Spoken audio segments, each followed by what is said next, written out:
Hey everyone, and welcome to today's session. As you jump on, I would love to know where you are listening in from and how far and wide reaching these sessions do go. For those of you in the Southern Hemisphere with me, I hope that you have had a terrific Tuesday and you are enjoying your evening. And for those of you in the Northern Hemisphere, that you are having a terrific start to your day.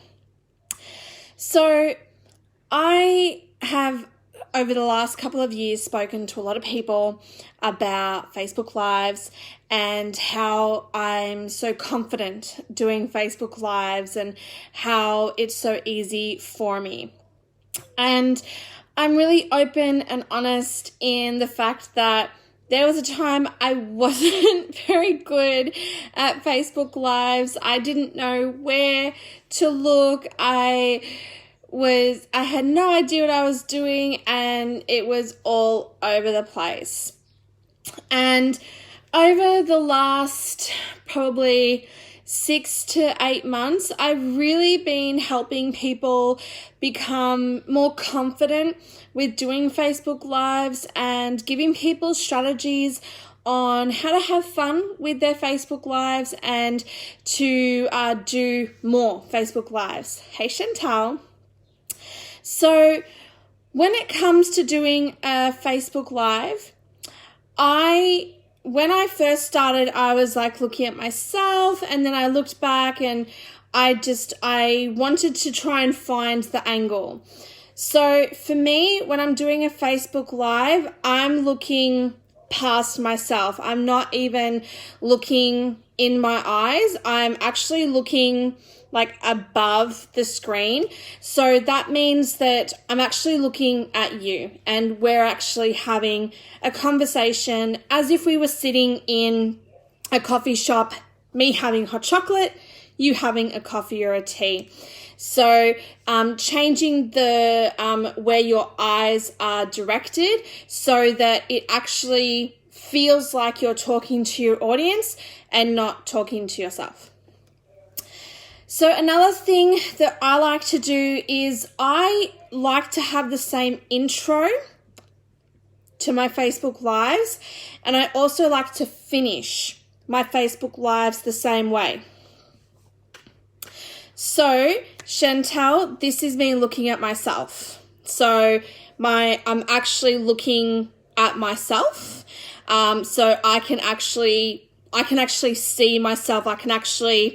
I'm aware that I'm looking at myself. Whereas like this, myself is like peripheral. So I'm actually looking past myself. I'm actually looking at like the wall behind me. So that's kind of my guide of where my eyes are. I don't look at myself. I'm actually focusing on the wall behind me. Hey, Reagan. So for me, I decided that each day of the week has a really uplifting word attached to it.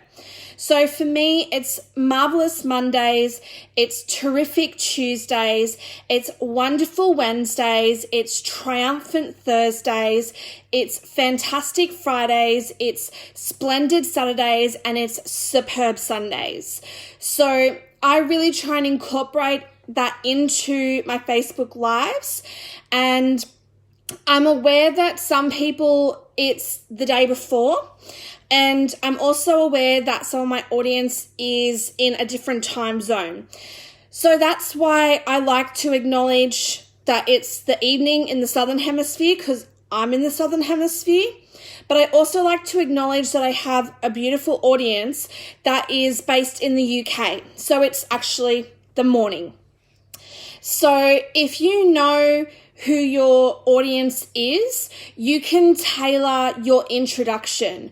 So if you know that predominantly you've got Southern Hemisphere people, that you're within the same kind of time zone, that it's, afternoon, evening, then that's how you tailor your opening. If you know that, if you're choosing to do your Facebook Live in the mornings, then you know that you can cater your introduction to, good morning, everyone. And everyone has their own way of starting a Facebook Live. So for some people, they might be like, hey, hey, hey, or they might be like, hiya. So try and find your way that you're comfortable with of opening your Facebook Live. And consistency is what's going to make you much more comfortable with doing your Facebook Lives. And always finish your Facebook Lives the same way. So for me, I grew up watching a movie called Demolition Man. And in Demolition Man, it's the future. And in the future, people don't say hello to each other. They say greetings and salutations. And people don't say goodbye to each other. They say be well to each other. And I really like that idea, and I really like that concept of a way of saying goodbye, or, bye for now, or see you again soon, in a very different way. So that's why my closing is always be well. Now, one of my favorite animes is Fruits Basket. And the main character, Toru Honda, her way of saying I love you, or her way of saying I want you to come home safely, is she says be safe. So if you were parting ways with Toru Honda, she wouldn't say goodbye or I love you. She would say be safe. And that was her way of saying goodbye, I love you, I want to see you again. So that's why my ending is be safe, be well. One of my mentors, they always finish their Facebook Lives with much love. And it just felt so comfortable to me to finish my Facebook Lives with be safe, be well, much love. That feels very natural to me. It feels very comfortable. So you can find your own way to end a Facebook Live. Now, the reason why I choose to give my gratitude and my thanks to my audience taking time out of their schedule to spend time with me is I'm aware that you're married or you've got a partner. I'm aware that you've got kids. I'm aware that you work, that you're studying. You've got commitments, you've got responsibilities, you've got obligations, and you find half an hour to spend with me. And that means so much to me that I am a little part of your day, a little aspect of your life. And I really believe that each day I'm providing value, and that the content that I give, someone among you is able to apply that into their life.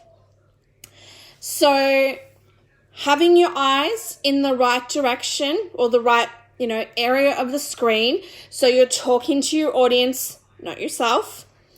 Having a greeting, so opening your Facebook Live the same way every time. You can play around with it, but try and have a consistent way of opening your Facebook Live, and have a consistent way of finishing your live. I'm all about gratitude, so that's why that's part of me closing off a session, but it's completely up to you. Now, when it comes to the actual Facebook Live, what you're going to talk about, that is the scary thing. Now, I want to take the fear out of what you're going to talk about. So in the book written by Louisa May Alcott, Little Women, Jo goes into the city and she stays in a boarding house. And at the boarding house, she meets Professor Bhaer. And Professor Bhaer reads her stories and thinks they're quite silly, and that they don't express her heart, or they don't express her soul. And Professor Bhaer tells Jo, write what you know. So your Facebook Lives, you are a wealth of knowledge in your area of expertise. If you're a mum, you know how to help new mums with their baby. You know how to settle the baby. You know how to get into a routine with the baby. You know how to get a sleep routine for yourself. If you've got a child with special needs, you know how to navigate this crazy world for your child with special needs. And your child, unless they've got something really, really rare wrong with them, your child and your expertise is not a 1 in a million case. So you are an expert on that special needs condition, and you could be that source of knowledge for that mum or that dad that is struggling with their child who has the same special need.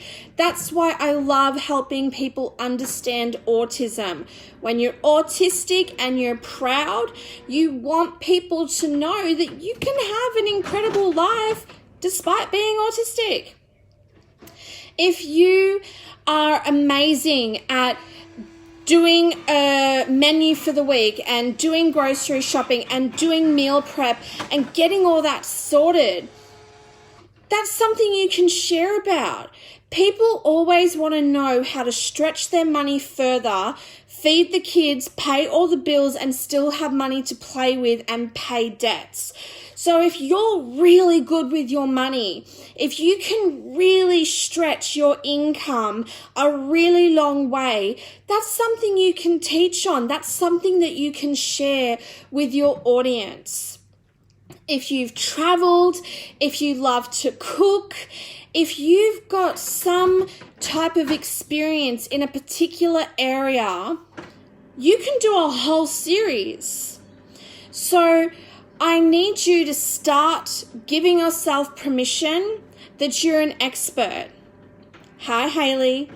I need you to start accepting that you have incredible ideas to share.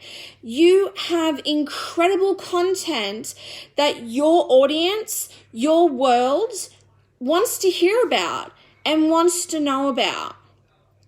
So that's why I always try and have a title on my Facebook Live that is centered around the core of my message, because there are some people that they just jump on and do a Facebook Live for a, hey, look at me in my life. Whereas I know I'm taking time out of your day and I want to provide value to your day. So that's why I'm always intentional with having a title of my Facebook Live. Because if that's a topic that you want help in, you're going to want to jump on and see what I'm about. But if the title is not something that interests you, you might jump on the replay when you've actually got more time. Whereas if the title is interesting and appealing, you might actually make time to be on the live. So I want you to start thinking about things that you really know what you're talking about. You really know what you're talking about when it comes to beauty therapy. You really know what you're talking about when it comes to hair. You really know what you're talking about when it comes to fashion or accessorizing. You really know what you're talking about when it comes to interior design or planning a party or hosting events.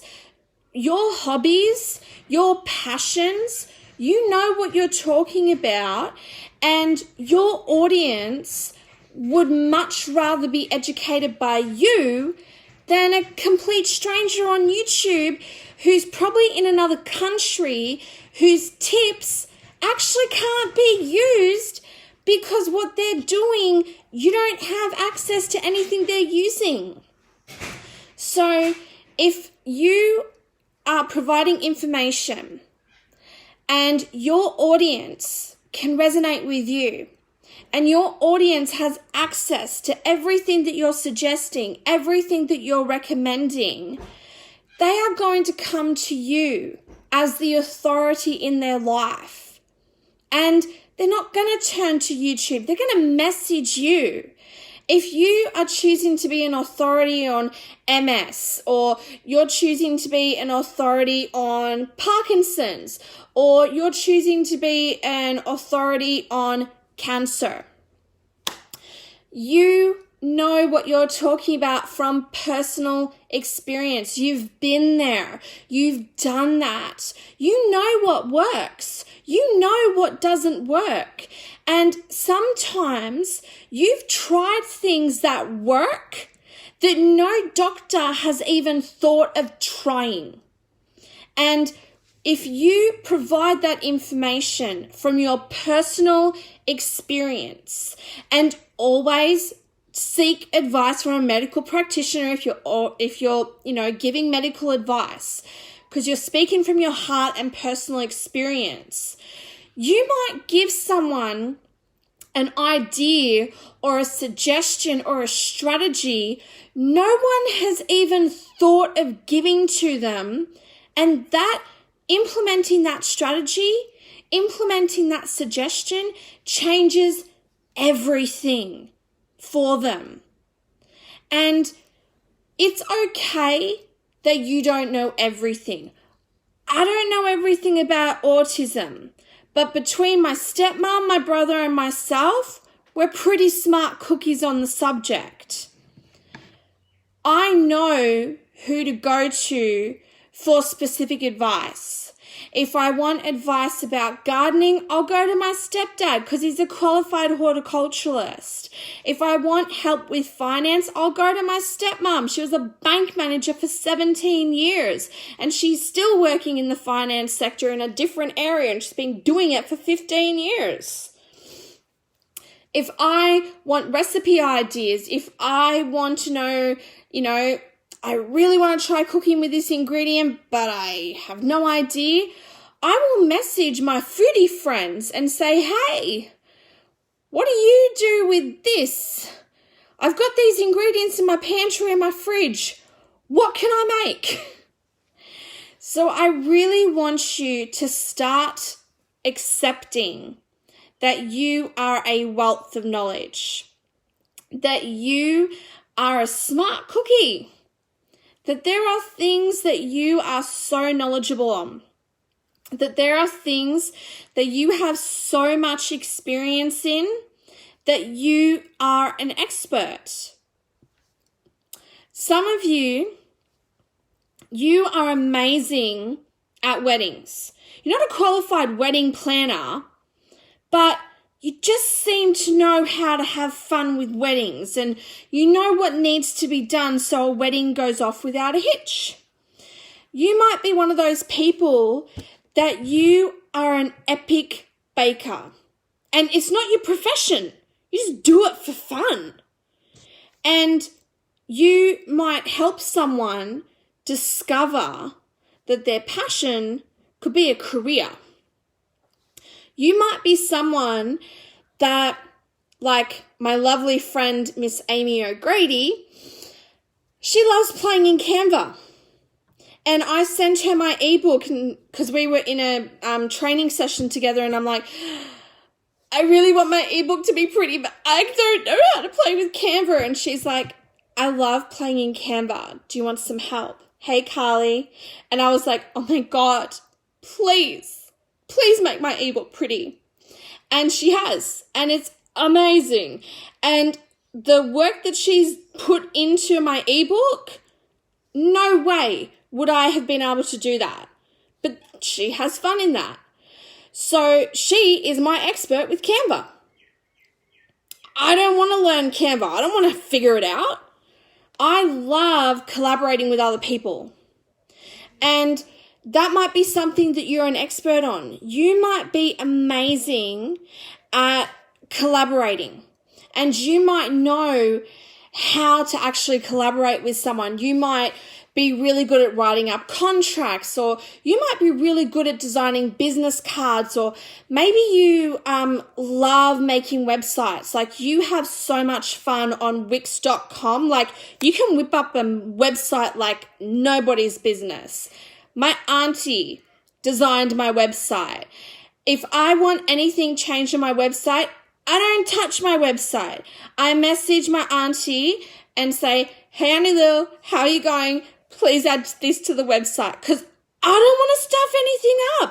I don't know all the language and all the coding and stuff. I just know how to make content. I'm really good at content. I'm really good at, yes, that looks pretty. No, I don't like that. It's the same with cars. Don't ask me anything about cars outside of, do I think it looks pretty or not? I can't help you. I can't help you with horsepower. I can't help you with, the liters of the engine. I can't help you with anything but, yep, that's a really pretty car. Oh my God, that's such a disgusting car. But if cars are your thing, you might do a whole Facebook Live series just on cars. Maybe you love to restore cars, and maybe you've picked up some tricks along the way to, restoring cars, better or faster, or, maybe you found places where you can get parts for really good prices. So your lives should always be in line with what you're passionate about, what you are an expert in, and what you know is valuable to someone else. As I said, there are people that do Facebook Lives just for the sake of having content for no real good reason, and it's very self-serving. And, you see that they've gone live and it's like, oh my God, what are they going to talk about now? Whereas when someone is intentional, when they do a live once a day, or they do a live once a week, and it's the same time, unless, for any reason they've moved it, they're consistent, their messages or your messages, your content always comes back to what you know best.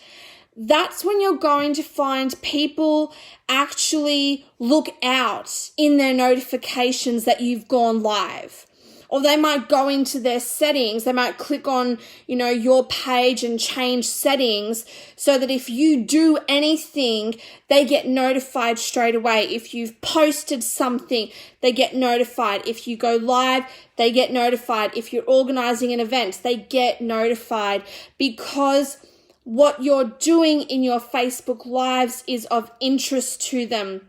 It's something they can implement into their life. It's something that they can apply to their life. If you know how to use tarot cards, like if you know how to do a generalized reading and you know how to interpret tarot cards, you might decide that once a week you do a general tarot card reading, and people can take from that tarot card reading what they will, the message that resonates with them. Or you could have a conversation with someone, is it okay if I do your tarot reading as a Facebook Live? And you show people what a tarot reading looks like. What your expertise is in is what your Facebook Lives need to be about. So, trying to look at the background behind you so that you're looking at your audience, not yourself. Having a title that is the core of your presentation. Having an opening that really resonates with you. Having a closing that really resonates with you. And consistently providing value. And each day, you might meditate, you might go for a walk, you might do a session at the gym, and you say, what does my audience need to hear about today? What does my audience need to know today? What can I teach my audience that hearing it from me is going to click for them? Because sometimes I'm saying things to you And you've heard this said by other people 20,000 times, but now it clicks. Now it makes sense.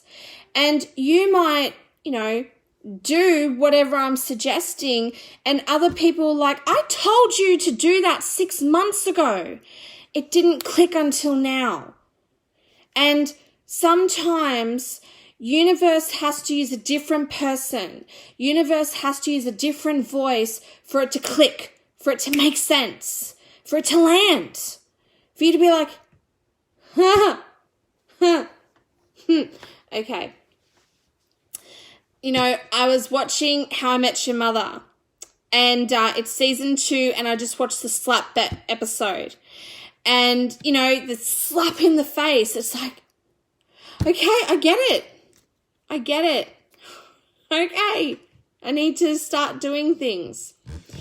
So I really do hope that you've got an incredible value out of tonight's session.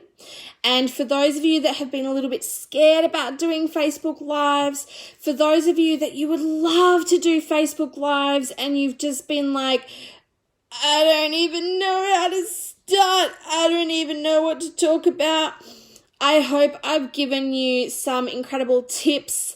If you are doing Facebook Lives and you are feeling like, my Facebook Lives are so shitty, I hope that tonight's session has given you some tips to tweak your Facebook Live so that you actually feel more comfortable doing them, and you actually start enjoying them. My stepmom is always like, how can you just talk to yourself? And I'm like, Mum, I'm not talking to myself. There is someone on the other end that they're listening. They click the like button. They click the love heart button. They share the Facebook Live to other people. They tag other people. And some of them do type in the comment section. I'm not talking to myself. There is someone else on the other end. And for those of you that do Facebook Lives, sometimes I don't see a number up in this corner. Sometimes it's just the word live. And sometimes down the bottom, I don't see that anybody is watching. But as soon as I click finish, there was 8 of you incredible people watching, and I've 22 other people were watching, and it's been shared 3 times, and when I go back into the live, more people have watched on the replay. So I really want to reassure you, for those of you that do Facebook Lives, don't focus on this number up here. It doesn't matter if there's 1 person or 1,000 people. And don't worry if, it doesn't pop up down here that, I can see, it says Carly Wright is watching. It says, Joanne is watching. It says Haley's watching, But some of you, I know you're watching, but your name hasn't popped up. So for those of you that you're doing Facebook Lives and you're like, why is no one watching my content? When you click the finish button, click save so that you can share your content to your business page, so you can upload your content to your YouTube channel, and you'll see the little Facebook icons of the people that were actually watching the live, and for whatever reason they weren't one of the numbers up here, or for whatever reason their name didn't pop up down here, but hey Sharon, but you'll see the little Facebook icon, and you'll see in the right hand corner underneath the Facebook pictures that you had 18 views. You may not have seen a number 18 up in this corner, but 18 people watched. They may not have watched the whole live. They may have jumped on late. They may have jumped in halfway through. They may be just jumping in on the end and they don't realize that they've just jumped in on the end. But please keep doing your lives. Create your title that is in line with the message you're going to be delivering. Look behind you so that you're speaking to your audience, not yourself. and create your opening. Create how you welcome people into your Facebook Live. Watch Graham Norton and how he opens his show. Watch The Project, or watch Alan Carr, Chatty Man, because I know some of you are in my UK audience, and how they open their show. Watch how the news starts. Every show on television has a unique way of how the show opens, and it's always the same way that it opens. And, you know, every TV show, it's got its theme song. It always has its theme song, and that's its opening. And it usually always has, it's got its credits, and it's usually got a song afterwards. So find your unique way of closing off your live, because for me, be safe, be well, much love, that resonates with me. It's got a personal, deep meaning for me. And if you use someone else's way of opening a show, or if you use someone else's way of closing a show, you're not going to be your authentic self. You have an incredible way of opening your Facebook Lives, and you have an incredible way of finishing your Facebook Lives. So I really do hope those of you that have been umming and ahhing about doing Facebook Lives, please take tonight's session as your permission to just get out there and start doing them. You know, play with your hair, play with your outfit, play with your makeup, you know, use music, don't use music, don't do your hair, don't do your makeup. But whatever you decide to do, stay consistent with it. My long-term audience knows I had a bad reaction to products, so I've stepped away from wearing makeup, and I love and I feel very comfortable just being as I am. But you might be someone that you love makeup, so always wear makeup on your Facebook Live. You might like sparkly things, you might have a particular color that you like, so have the same background for every Facebook Live. You know, even if you want to have a uniform, that you wear the same outfit for your Facebook Lives. Make sure you wash it between lives. You don't want to be wearing something smelly. But you can create your identity, and you will attract your tribe and your audience to you. And I'm so excited for the incredible content that you're going to develop and create for your audience, and the tribe that you're going to pull in through your Facebook Lives, the rank advancing that's going to happen for my network marketers, the business increase for those of you that are bricks and mortar, because I know that if you start doing Facebook Lives regularly, you're going to see a change in your business. It's going to grow, it's going to expand, because you're going to pull your tribe towards you. You're going to find people that you are exactly who they need in their life. You are exactly what they've been looking for. So have fun doing your Facebook Lives. Please feel free to message me if you want me to check out your Facebook Lives. I'm more than happy to sit and provide commentary. And if you want help with doing Facebook Lives, if you want help with creating your opening or your closing, or even creating a structure, feel free to send me a message, because for those of you who are long-term watchers, you know I love Facebook Lives. It's so much fun spending time with you. Okay, for those of you in the Southern Hemisphere, enjoy your evening. For those of you in the Northern Hemisphere, enjoy the rest of your day. As you know, I never pre-plan the next day's session. I will allow universe to decide what we are discussing. So I will see you in our next session. As always, be safe, be well, much love.